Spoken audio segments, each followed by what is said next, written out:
오늘의 말씀은 신명기 34장 1절에서 9절까지입니다. 모세가 모압 평지에서 느보 산에 올라가 여리고 맞은편 비스가 산꼭대기에 이름에 여호와께서 길르앗 온 땅을 단까지 보이시고 또 납달리와 에브라임과 므낫세의 땅과 서해까지의 유다 온 땅과 네겝과 종려나무의 성읍 여리고 골짜기 평지를 소알까지 보이시고 여호와께서 그에게 이르시되 이는 내가 아브라함과 이삭과 야곱에게 맹세하여 그의 후손에게 주리라 한 땅이라.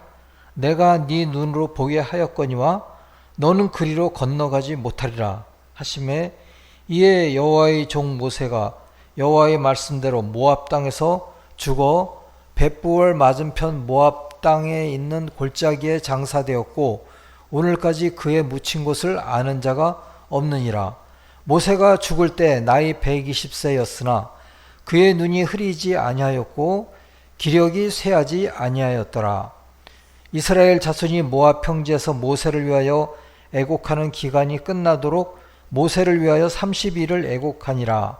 모세가 눈의 아들 여호수아에게 안수하였으므로 그에게 지혜의 영이 충만하니 이스라엘 자손이 여호와께서 모세에게 명령하신 대로 여호수아의 말을 순종하였더라.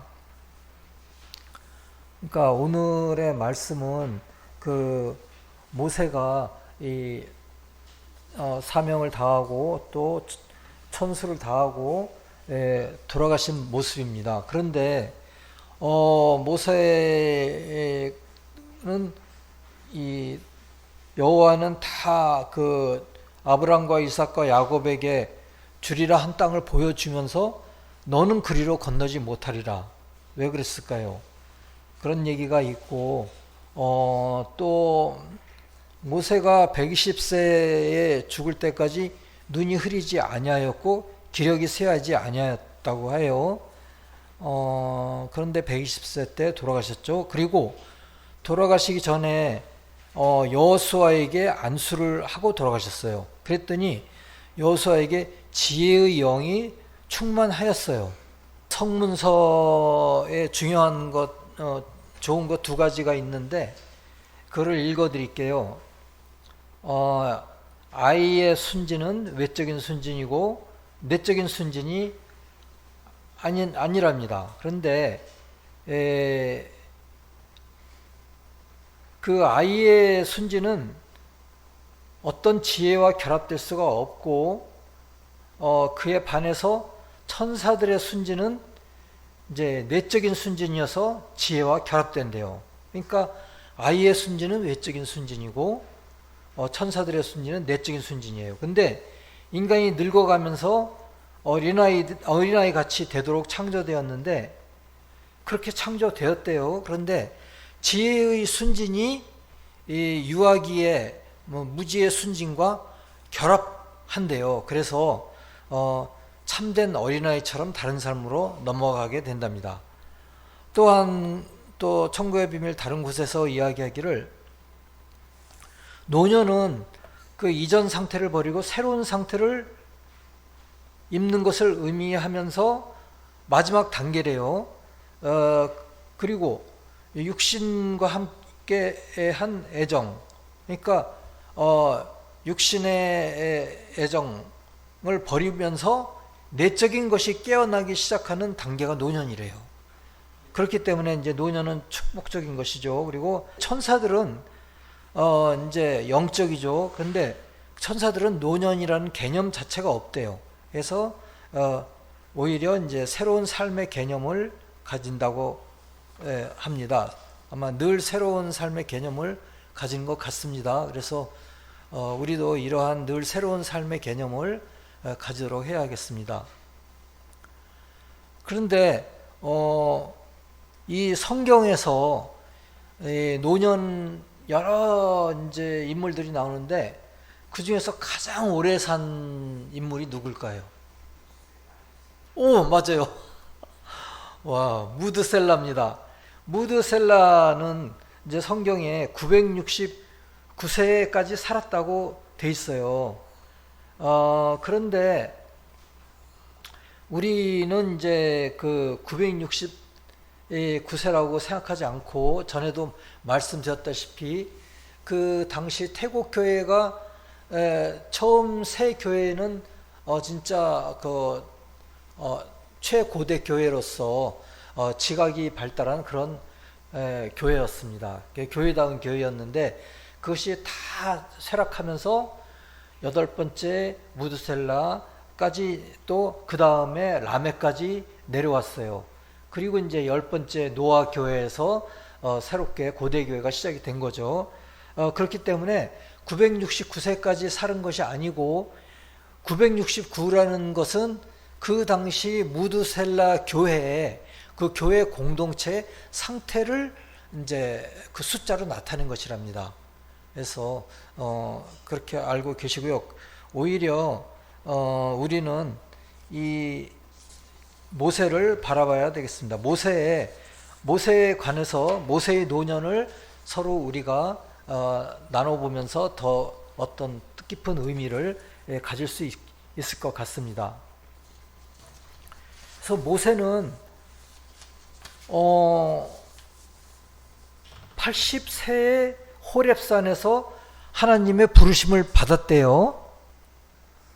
그러면서 이스라엘 백성을 애굽에서 탈출시키고 40년의 광야 생활을 이끌다가 그 가나안 땅을 바라보다가 죽게 되었어요. 그러니까 들어가지는 못하고요.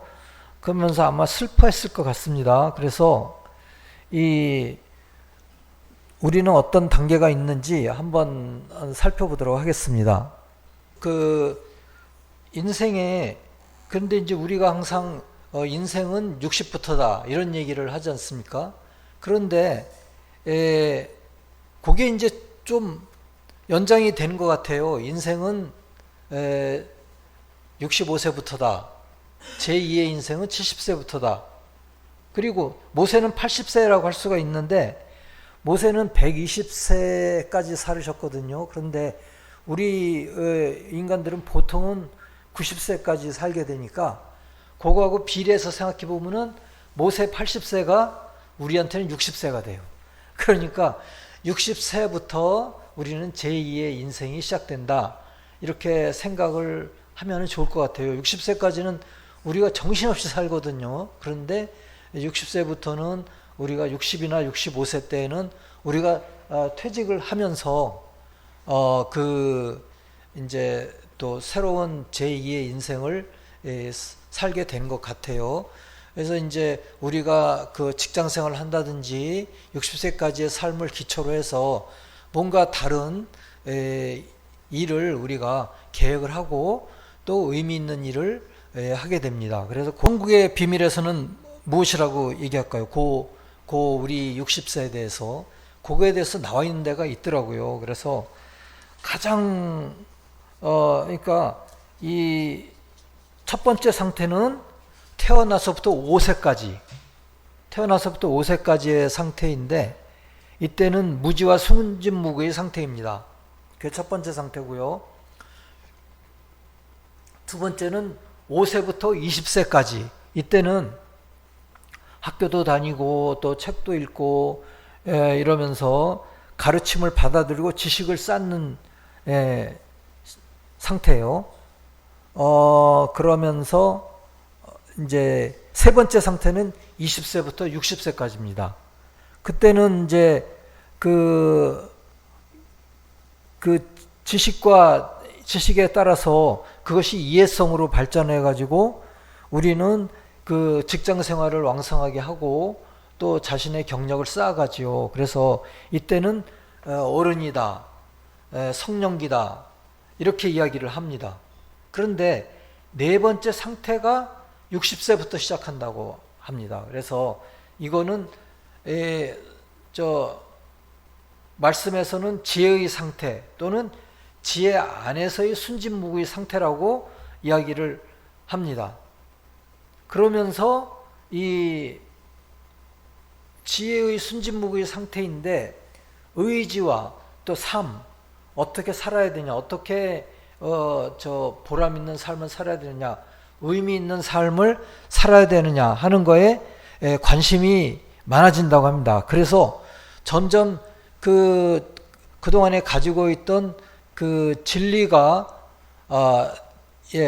이해성과 합리성과 또 삶과 이렇게 우리가 융합이 되면서 지혜가 발전된다고 합니다.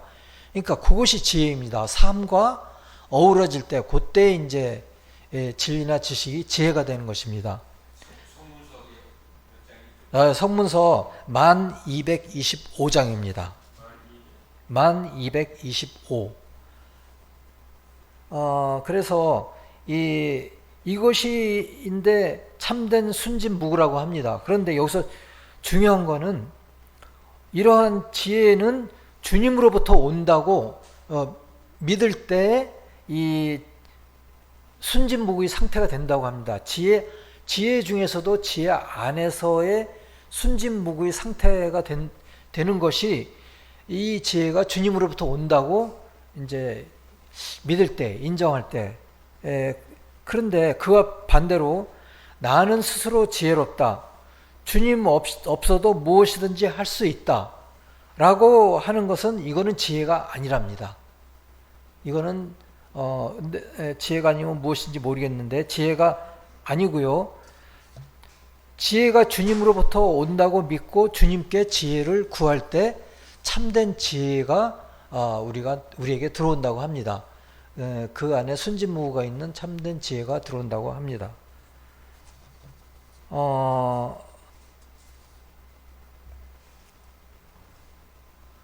그래서 아까도 말씀드렸다시피 이 순진무구에 대해서 다시 한번 생각을 해봐야 되는데 이 어린아이의 순진무구는 지혜와 결합을 할 수가 없죠. 그러니까 무지의 순진무구예요. 그런데 천사들의 순진무구 또는 60세 이상의 순진무구는 이제 내적 순진으로서 지혜와 결합한다고 합니다. 그러니까 지혜와 결합할 수 있는 순진무구가 내적인 순진무구라고 하는 것입니다.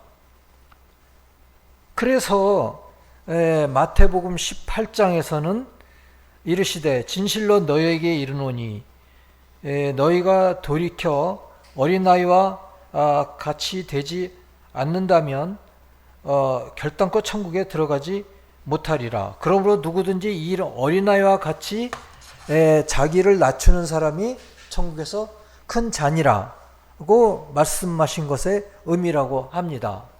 그리고 또 사람은 이렇게 어린아이처럼 그러니까 이 순진무구가 삶과 결합되어서 이런 지혜롭게 된 상태에서 이 다음 세상에 천국으로 가도록 창조되었다고 합니다. 그리고 그것이 주님의 섭리라고 합니다.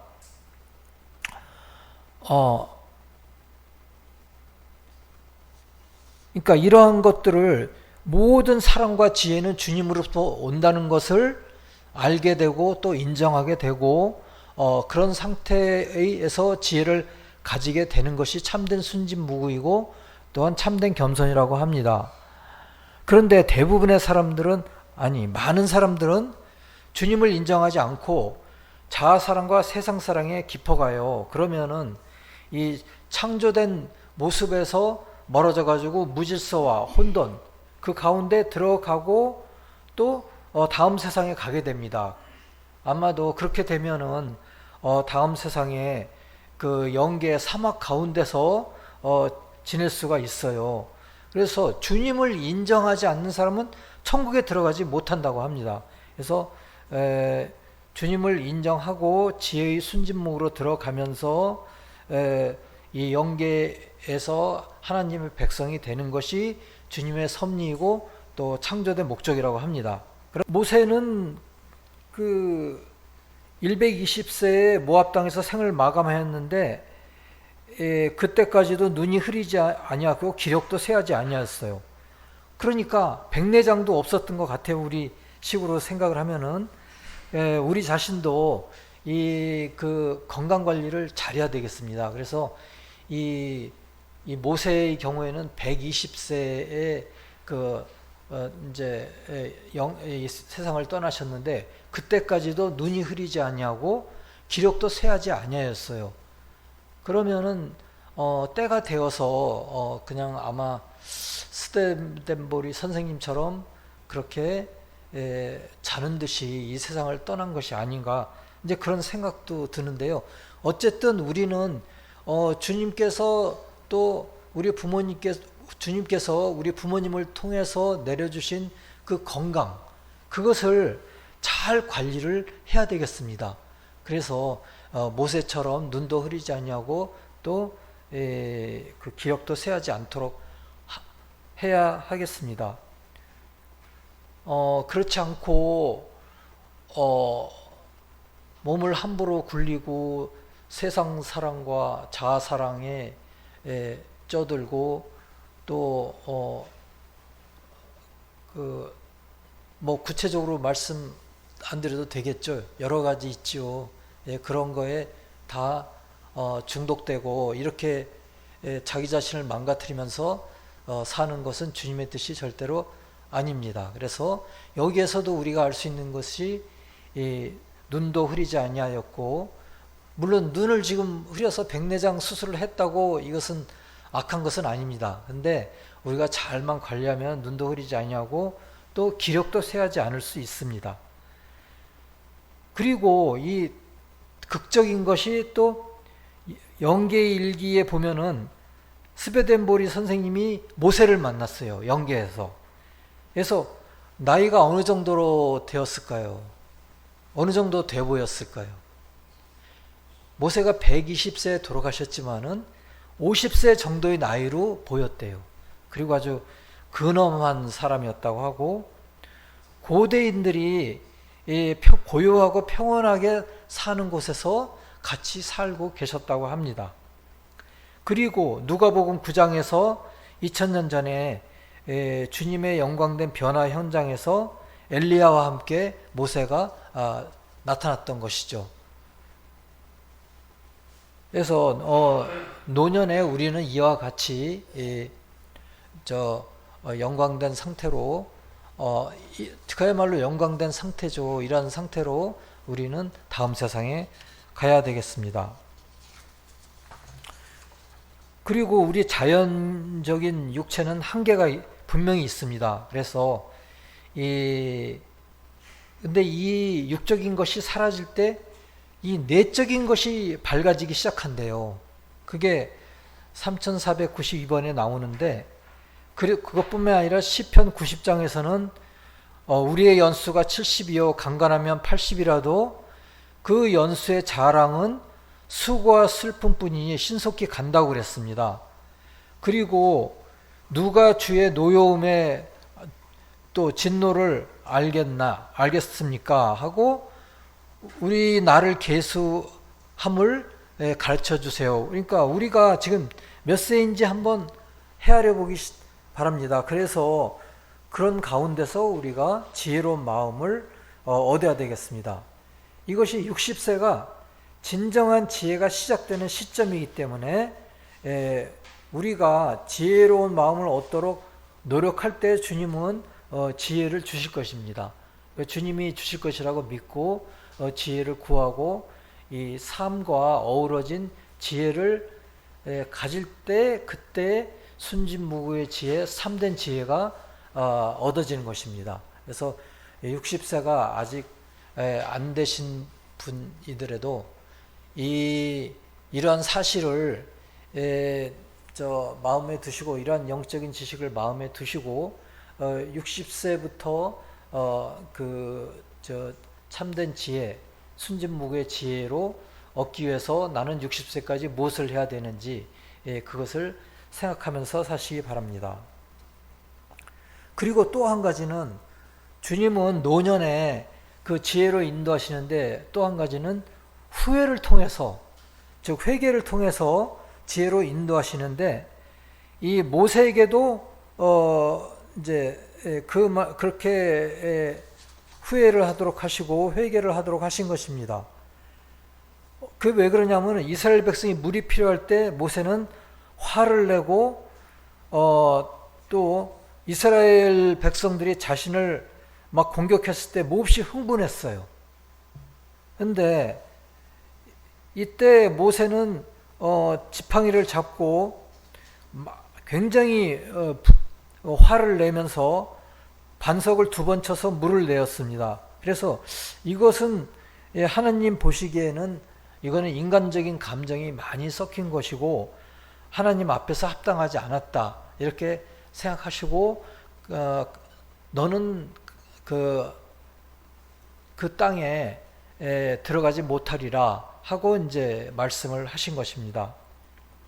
그것이 이제 민수기 또한 20장에도 그런 말씀이 나오는데 어쨌든 뒤를 돌아보고 후회할 수 있다는 것입니다. 그러니까 60세부터는 이 60세까지 살아온 그 생에서 우리가 후회할 것, 회개할 것을 하나하나 따져 보면서 그것을 이제 우리가 생의 마지막에 될 때까지 그것을 하나하나 회개를 할 수 있는 그런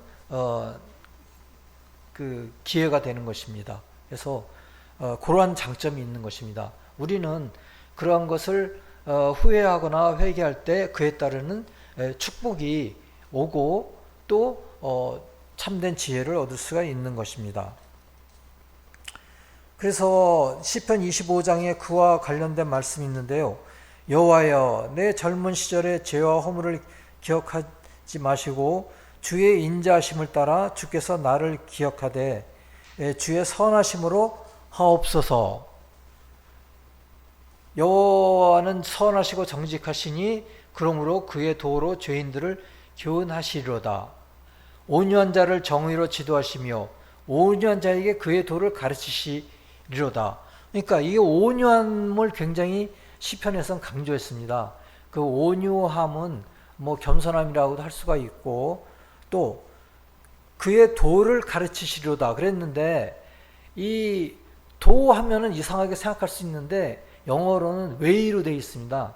그러니까 주님의 길, 주님께서 우리가 가야 할 길을 가르치실 것이다. 온유한 자에게. 그러니까 회개하고 후회하고 또 삶 가운데서 이웃에게 유용한 일을 또 찾아서 행하고 이러한 자가 온유한 자겠죠. 그래서 우리의 모든 날이 주의 분노 중에 지나가며 우리 평생이 순식간에 다하였나이다 라고 시편 90장에서는 말하였습니다. 우리는 우리의 평생은 순식간에 다할 수가 있습니다. 물론 60세까지는 일이 너무 바빠서 주님의 지혜를 충분히 배울 수가 없었을 것인데요. 그러나 60세 이후에는 온유한 자에게 주님이 그 길을 가르치신다고 하였으므로 우리는 지혜로운 마음을 주님이 주신다고 믿고 또 인정하고 주님께 구해야 되겠습니다. 우리는 이제 또한 절대로 쓸모없는 사람이 되는 것이 아닙니다. 왜냐하면 베드로에게 주님이 요한복음 21장에서 말씀하시기를 늙어서는 내 팔을 벌리리니 남이 네게 띄우고 원하지 아니하는 곳으로 데려가리라. 베드로는 늙어서 끌려가면서도 하나님께 영광을 돌리며 다음 세상으로 향했습니다. 그러니까 이게 무슨 말씀이신지 알죠? 베드로가 나중에 십자가에 거꾸로 달리려고 끌려갈 때 그때도 이제 하나님께 영광을 돌렸습니다. 그런데 자연계에서 우리의 육신이 끌려가더라도 우리의 마음을 움직이는 것은 영적으로 할 수가 있는 것입니다. 지난 날을 반성해야 하는 것입니다. 그리고 거기서 돌이키는 삶을 살아야 합니다. 그래서 우리는 우리가 기억하고 있는 진리를 또 하나 그 주님께서 우리 60세 이상에서 움직이는 그 섭리는 우리의 지식을 우리가 기억 속에 있는 진리에 또는 지식을 이 속 사람의 선에 심으려고 하신다고 합니다. 그러한 움직임이 있으신 거죠. 그리고 그러한 강한 움직임이 있으신데 그러한 그 주님의 인도를 받아들여야 됩니다. 그때 물론 뭐 양심을 통해서도 오실 수 있고 또 말씀을 통해서 말씀을 읽도록 우리에게 감동을 주실 수도 있고 이럴 때 이러한 주님의 인도를 받아들이면은 삶 속에서 지혜를 얻게 된다고 합니다. 순진무구의 지혜를 얻게 된다고 합니다. 그러면서 지혜와 함께 그 사람이 가지고 있는 선이 완성된다고 합니다. 그래서 그 노년은 축복인 것입니다. 왜냐하면 그가 가지고 있는 지식이나 진리가 지혜가 되죠. 그리고 그 사람이 가지고 있는 얼마간의 선이 또 완전한 선으로 피어나기 시작하는 것입니다. 그래서 우리 주변에서 보면은 그런 분들이 많이 있습니다. 아름다운 노년을 이끌어 가시는 분들이 많이 있거든요. 우리도 그렇게 되어야 하겠습니다.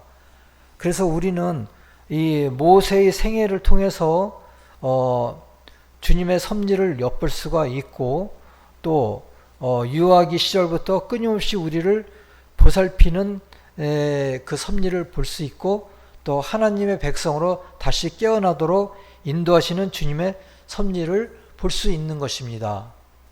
60세까지 인도하셨고 진리와 또 지식으로 인도하시고 또 60세 이후에는 또 참된 지혜로 인도하시고 또 후회하도록 하시고 또 우리를 온유하게 또 낮추시고 또 다듬으시고 하면서 점점 하나님의 백성으로 다시 깨어나도록 인도하시는 것입니다. 이러한 인도를 받아들이시기 바랍니다. 시편 71장에서 말씀하십니다. 하나님이여 나를 어려서부터 교훈하셨으므로 내가 지금까지 주의 기이한 일들을 전하였나이다. 하나님이여 내가 늙어 백발이 될 때에도 나를 버리지 마시며 내가 주의 힘을 후대에 전하고 주의 능력을 장래의 모든 사람에게 전하기까지 나를 버리지 마소서. 아멘.